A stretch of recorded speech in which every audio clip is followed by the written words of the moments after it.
So, ayan, may nabasa akong comment mula sa mga stroke, no? Na feeling ng mga stroke ay inutil sila, kawawa sila kasi wala ng taong nagtitiwala sa kanila. So, bilang mga hindi stroke, hindi nyo kasi naiintindihan ang kanilang ang feelings nila, no? Sa kanila kasi gusto nilang gumawa, makatulong, bumalik dun sa dati na may confidence. Kasi sa kanilang isip, kaya nilang gawin, no? Pero ang kwan doon ay hindi nila kaya, no? At bilang mga nag-aalaga, no?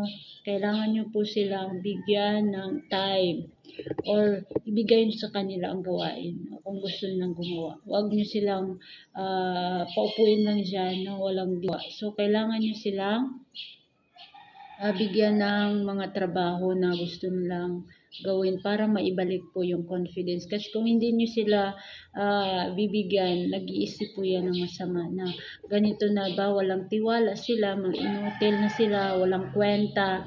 So, ang iba niyan, pag nag-iisip na mabuti na magpakamatay, wag naman ganon. So, wag nating isipin na dapat encourage nila, kaya mo ba to? Kaya mo yan, di ba? Nakita niyo sa video ko na kahit hindi niya kaya, nasabi niya kaya ko. Tapos pag hindi niya kaya, napoprostrate siya, nagagalit siya. So, ganun talaga yung kwan ng kanilang behavior, no? So, kailangan pa rin natin silang bigyan ng trabaho at pagkakataon, no? Na maibalik muli yung confidence nila. Kasi yung brain nila ay meron pa yung kwan sa kanilang sarili, no? Na kaya nila dati pero ngayon hindi nila kaya. Pero yun lang, sa tulong niyo, ipakita niyo sa kanila ganito, gawin ganyan, huwag kang ma-prostrate.